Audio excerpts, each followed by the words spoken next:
Apostle जी, इस बहन का नाम पूजा है और ये उत्तराखंड के रहने वाले हैं। इनकी मैरिज 2012 में हुई थी और मैरिज के बाद ही जो इस बहन के पीरियड्स इरेगुलर हो गए और 6-6 महीने के बाद इनको पीरियड्स आते थे। जब बेबी के बारे में सोचा तो कंसीव नहीं कर पा रहे थे। डॉक्टर के पास गए, पता चला कि डॉक्टर ने बताया कि आपके एग जो है वो ग्रो नहीं कर रहे हैं, हार्मोन जो है वो इनबैलेंस हो चुके हैं और लगातार मेडिसिन खाने को बोली और 10 साल लगातार मेडिसिन खाई और 9 सालों में एक भी बार इन्होंने प्रेगनेंसी को कंसीव नहीं किया। जब भी ये प्रेगनेंसी प्लान करते थे तो हर बार जब नेगेटिव रिजल्ट देखते थे तो बहुत ज्यादा ये डिप्रेशन में चले जाते थे और जब कोई आस पड़ोस वाले रिश्तेदार बेबी के बारे में पूछते थे तो बहुत ज्यादा शर्मिंदगी फील करते थे। और ये बहन खुद जो थे जॉब करते थे तो घर से दूर रेंट के ऊपर रहते थे और घर में कोई भी बेबी के बारे में ना पूछे, इसीलिए घर से अलग रहना इन्होंने शुरू कर दिया था ताकि मेरे पास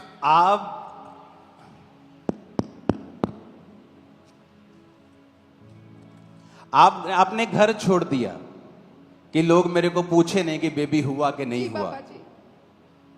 और कितने साल आपने दवाइयां खाई? 10 साल खाई। और कितने हॉस्पिटल चेंज किए, डॉक्टर चेंज किए? 12-15 किए होंगे। आपके हस्बैंड, जी। आप इस जर्नी में जब गुजर रहे थे, आपने घर छोड़ दिया इसलिए कि आपको लोग बोलना ही बंद कर दें कि आप रेंट पे चले गए आप? क्योंकि कोई पूछेगा नहीं तो शर्मिंदगी महसूस नहीं होगी ना। अब क्या कर सकते हैं, जब तक हमने जो कोशिश कर रहे थे सारे कोशिश करके हार गए थे। क्या क्या कोशिश किया आपने? सारे डॉक्टरों को दिखा दिया, किसी को दिखाना है उसको दिखा दिया, कहाँ जाना है, कोई यहाँ बोलता है वहां चले जाओ, कोई जादू टोना कुछ नहीं छोड़ा होगा।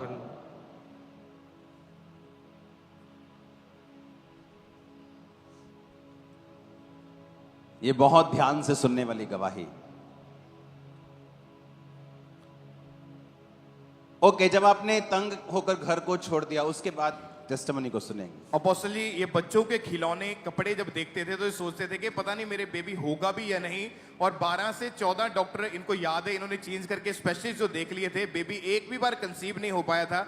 और फिर जब किसी ने बताया अंकुनुला मिनिस्ट्रीज के बारे में तो लगातार चर्च में आना शुरू किया। गवाहियां सुनने के बाद फेथ बना कि अगर लोग इतने ज्यादा ब्लेस हो सकते तो हम भी आशीष होके जाएंगे। और जून 2022 में अपोस्टल जी आपने स्पेशल उन बहनों के लिए प्रार्थना करी थी जिनके बेबीज नहीं है और इन्होंने फेथ के साथ अपने लिए पेट के ऊपर हाथ रखा और प्रेयर को रिसीव किया। परमेश्वर के आत्मा ने छुआ और नेक्स्ट मंथ ही जब जब स्पेशल प्रेयर हो रही थी, क्या महसूस किया आपने जब प्रेयर हो रही थी? पापा जी, उस टाइम मुझे ऐसा लगा, मुझे गर्माहट हुई और ऐसा लगा यीशु ने मुझे लाके मेरे पेट में दे दिया। और मैं बहुत उस दिन बहुत खुश हुई कि मुझे आज मिल गया है बेबी। जब मैं घर गई तो मुझे 3 महीने आपको गर्म महसूस हुआ? गर्माहट महसूस हुई, ऐसा लगा कोई बच्चा लाके मेरे पेट में डाल दिया हो।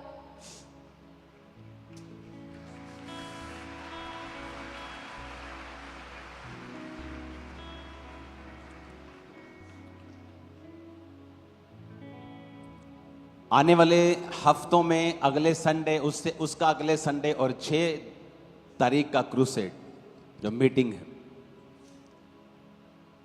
जो बंधे हुए लोग हैं छुटकारा पाने वाले हैं, बीमारियां आपको छोड़ के जाने वाली हैं, जो सालों से कर्जा है ना, जो गरीबी का बंधन है, यीशु मसीह उसे टुकड़े टुकड़े करने वाला है। मैं आपको बता रहा हूं। अब जब प्रार्थना होती है, मुझे नहीं मालूम आप 100 लोग 200 लोग आगे आते हैं जिनके बेबीज नहीं, आगे आ जाओ। और क्योंकि प्रभु जानता है मैं उनकी लाइफ में काम कर रहा हूं और मैं प्रार्थना कर रहा हूं, मुझे नहीं मालूम किसको परमेश्वर छू रहा है, लेकिन सामने एक सिस्टर खड़ी है और उसे गर्माहट महसूस होती है। और आपने दवाइयां खा ली थी, हार्मोन्स की सब चेक कर लिया था, 10 साल 1 महीना भी 1 दिन भी आप कभी प्रेग्नेंट नहीं हुई थी। जी नहीं पापा। जब प्रार्थना हुई तो उसके बाद क्या हुआ आप खुद बताओ। प्रार्थना के 3 महीने बाद देखा मैंने तो मैंने पॉजिटिव नहीं रखने के, अगर मैं उसके पहले देखती थी तो कभी भी ऐसा नहीं होता कि पॉजिटिव आता था और मैं बहुत डिप्रेशन में चली जाती थी। मैं बहुत कैसे लगता, बस प्राण नहीं निकलता, नहीं तो बहुत कुछ मैं एकदम टूट जाती थी जब उसमें दिखाता कि नेगेटिव है। जिस दिन पॉजिटिव आया पापा जी, उस दिन मैं प्रभु का बहुत धन्यवाद करे और आप बहुत आनंदित हुई। आप जब यहां से गई, आपने जब चेक किया 2-3 महीने बाद, आप प्रेग्नेंट थी। जी बाबा जी।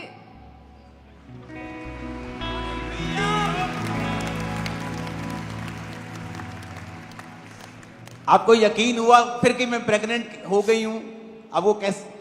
जी पापा जी हुआ, लेकिन मैं उस चीज को देखने के लिए मैं डॉक्टर के पास गई थी और उस टाइम डॉक्टर ने भी एक टीवीएस जांच किया, अल्ट्रासाउंड किया, उसमें भी डॉक्टर ने बता दिया कि बच्चा खत्म हो रखा है, इसका तुम ऑपरेशन करवा लो। लेकिन मेरा फेथ परमेश्वर पे था। मैंने कहा नहीं परमेश्वर, ऐसा नहीं हो सकता, ये तूने मुझे दिया है, क्योंकि वचन में लिखा है गर्भ का फल यहोवा का प्रतिफल है। और वचन में यह भी लिखा है कि इस्राएल में किसी भी स्त्री का न गर्भ होगी न बाज होगी। आवाज मेरे को समझ आनी चाहिए। ये साउंड मैन कौन है अंदर आज? साउंड वाला अगर कोई बोलता है और समझ नहीं आया तो तुम नालायक हो जो अंदर बैठे हो। हमने पहली गवाही सुनी, उसने कहा कि जब मेरे बेबी कंसीव हुआ शादी के कितने साल बाद, तो 8वें महीने में शैतान ने अटैक किया, लेकिन बेबी को कुछ नहीं हुआ। यह भी सेम कि परमेश्वर ने मुझे इतने साल बाद 10 साल बाद प्रेगनेंसी दी और शैतान ने फिर बेबी पे अटैक किया, क्योंकि पहले भी वही रुकावट थी और बाद में भी वही रुकावट बनना चाहता था। आप समझ रहे हैं? आसान नहीं था, क्योंकि शैतान देखता है अच्छा परमेश्वर ने दे दिया, मैं इसे वापस लूंगा, मैं होने नहीं दूंगा। आपने कुछ पाया, उसके बाद वचन बोलते रहें, संगति करते रहें, आत्मिक चीजें करते रहें।